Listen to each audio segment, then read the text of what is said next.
As we're sat here recording, it's the 29th of March. And that marks the 26th anniversary of the first ever game of Super League, played in Paris at the Stade Sébastien Charlotte, in front of 17,873 spectators. God, we would love a number like that to have been seeing any of these games this week. We don't get the whole of the round of the Challenge Cup, I don't think. Well, it wasn't much more than that, yeah. And so the quiz is based on that game that night. So question 1, I'm going to start relatively easy, hopefully. Whenever I say that, Dr. Bob Phillips usually will tell me that it wasn't easy, but here we go. Question 1, who was the opponent for Paris Saint-Germain that night? Oh, that's an easy one because I did watch this game. It was Sheffield Eagles. Yeah, that's correct. Sheffield Eagles, although the French side came out on top in that 30 points to 24 winners in their first game against Sheffield. So 1 from 1. Exciting game. Question 2. Which Frenchman, shortly after being the first player to have a try disallowed by the video ref, went on to become the first ever try scorer in Super League?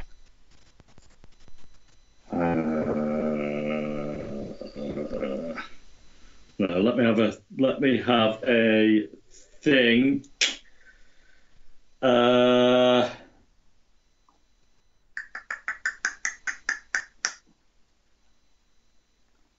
trying to think back to who was even playing there for Paris at the time.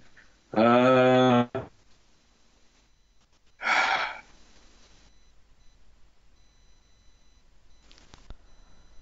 don't know. No, I mean, this was harder than the one before. I'll give you that. Well done to anyone who said Freddie Banque or Bonke. Is that how you pronounce it? Freddie Bonke.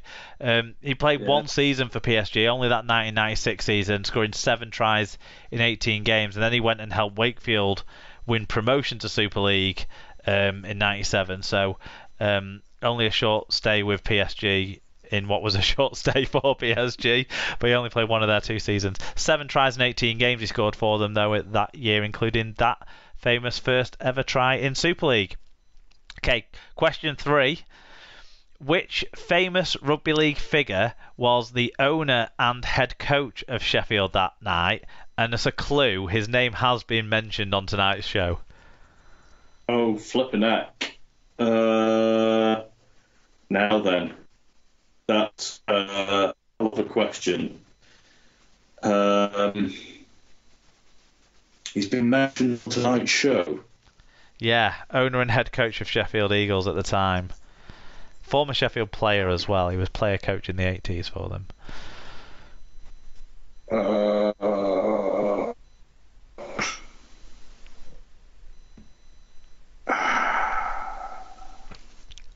Owner and... He's been mentioned on tonight's show. Hetherington? Yes, Gary Hetherington. Was it? Yeah. Well, that was a total guess. That was so. Yes, of course he was. So Hetherington was owned Sheffield, didn't he? And his wife owned Hull, or was CEO at Hull at the same time, wasn't she, Kath? Yeah, and then I think she went on to be involved at Sheffield when Gary took over at Leeds. Yes. Yeah. It's just. Yes. So I think you were a lot kinder with your quiz, Mark, than I was when I last set a quiz for you. I will try to return the favour the next time it's my turn. Well, hopefully 2 out of 3 I don't think was bad there, and hopefully some people out there got 3 out of 3. It was good stuff. You had a busy weekend down south, so have you got anything to recommend out of your weekend, or anything else to tell us about? Yes, I will. I'll make one recommendation. We went down to see my daughter in Reading, and then yesterday my wife and I went into to London for the day, and we managed to get some tickets to go and watch to go and see the new British Museum exhibition on Stonehenge, or the time of Stonehenge. So if you are interested in history and museums and things like that, I certainly recommend. It was very busy, I have to say. It was very busy in the exhibition, but it was absolutely fascinating and very well worth a visit. I'd like to go back again. They've got... Was it aliens then? Is that what they said? There wasn't an awful lot about the theories about Stonehenge, Mark, in this. But it was all around the history of Europe at the time and setting Stonehenge in the context of the culture of what was going on. But they've got some absolutely brilliant exhibits in the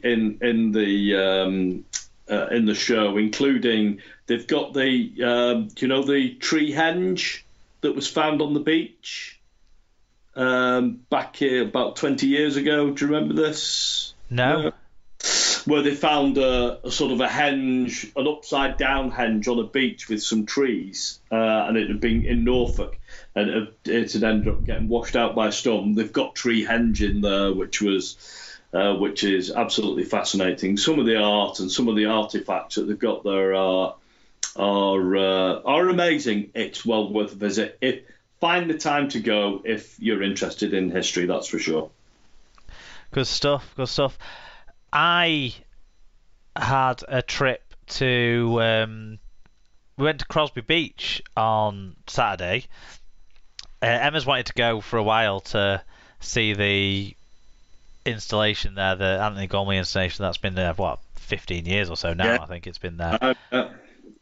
And check out how they've kind of corroded and weathered and all that sort of thing. And it's fascinating seeing how some of them are very proudly all on display, the statues, and you can see the pile that they're on as well poking out of the earth. And then some of them you've just got shoulders and heads that you can see where the sand has come up around them, that sort of thing, how it moves through time and tides and that.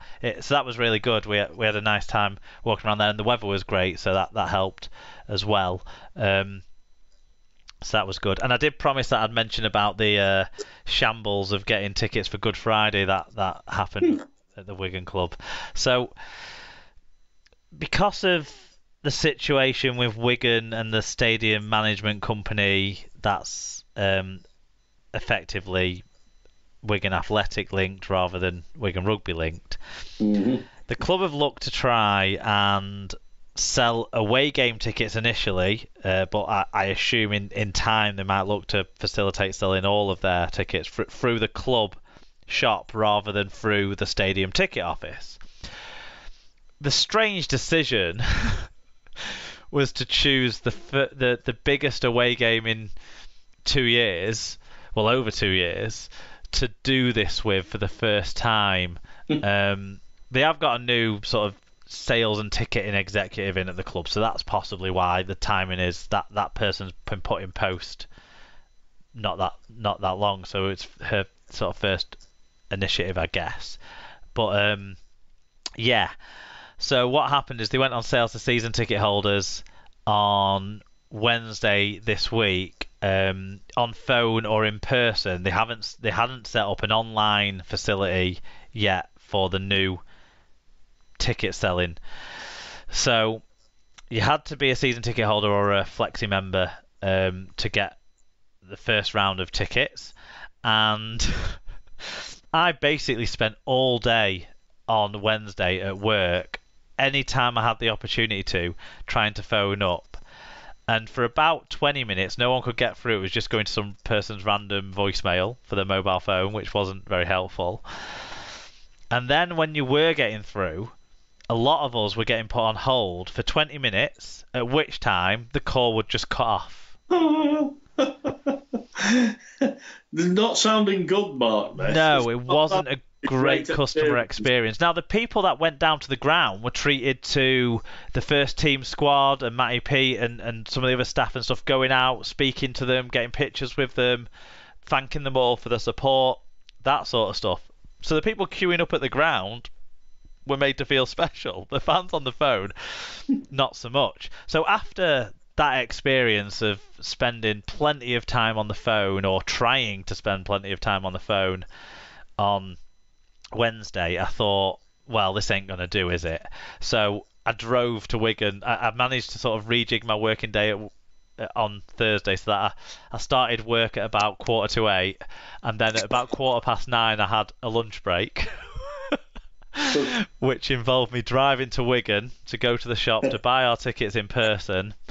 It turns out I probably didn't need to bother because they didn't sell out by the Friday night when the game was on, but I wasn't to be confident of that at that stage. I knew I needed the tickets. I was not missing a Good Friday game. I'd missed 2 for the fact that they didn't happen due to the pandemic, so I wasn't going to miss a third, having not missed any otherwise in 20 years or so. So, yeah, I drove to the ground, got my tickets, got home, went into work, so I had a 2.5-hour lunch break in the middle of the morning.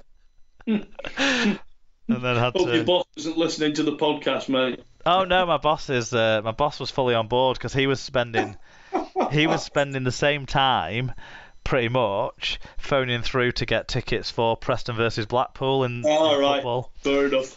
So yeah. Fair enough. Has Wigan managed to sell out all their? Yeah, we sold out all the seating tickets you gave us, and we sold out the first allocation of standing tickets, which is around about 2,000 tickets. I think there's been a small further allocation that's been given to us, which has meant the club's been able to put some tickets on general sale as well. That was the last update I saw. I daren't go onto an internet browser, David, because it'll cut us off. Don't look now. No, don't look now. Yeah, I mean, Saints have sold out. All of the Saints have sold out. So it promises to be. It's great that Wigan are going through so much to come and see the champions. That's what I'd like to say, Mark. Yeah. Yeah. And do you know what? I'm not confident in any way, shape or form about the game, but it doesn't really matter, does it? It's the one game. I was explaining to someone at work, it's like sometimes winning on Good Friday is a better experience. Winning away on Good Friday is sometimes a better experience than winning in the final. Oh yeah, Good Friday's always a great occasion, and it will be this time, I'm certain. It'll be buzzing.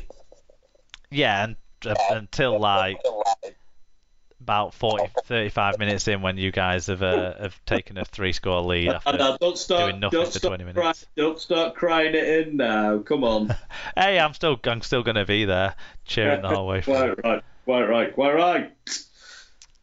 So, next week, Scoots is back. She's going to be with us to recap tell us what her dad was eating in those highlights. That's the first thing we'll need to know. And also recap the SLP derby that we've got coming up ahead of the Good Friday derby. We've got the Hull FC at Wigan SLP derby. So a few SLP derbies coming up. And yeah, we'll cover all the other games as well next week. But certainly that'll be getting our main attention. I'm sure there'll be some fallouts there for people to enjoy. Respectful fallouts, but fallouts all the same. I'm sure it'll be good. Do you want to remind people where they can find and share the show, etc.? Yes, absolutely will. You can find us at Super League Pod on Twitter and Instagram. Facebook.com/Super League Pod, superleaguepod@gmail.com, superleaguepod.com. Search for the show on Spreaker, Apple Podcasts, Google Podcasts, Podcast Addict, Stitcher, Spotify, Overcast, or anywhere you normally find your podcasts. And we are on YouTube as well. But not videos. Not videos. We haven't. No. Shout out to our friends, Rob's Megastore. Enter SLP10 on checkout and get 10% off your order. Little Warden, vital alerts for hidden issues. Head to littlewarden.com to see what they can do for you. And Sarah's Bookcase. Sarah sells Usborne books with access to over 3,000 titles from baby to young adults. There's something for everyone. Find out more on Facebook page. Or find out more on the blog post at superleaguepod.com, where there'll be links to all of those things, as well as links to those taster sessions for tag rugby that we talked about at the top of the show a couple of hours ago. And and also all the other details you need for the show. David, it's been good having you back. Thank you, Mark. Been good to be back.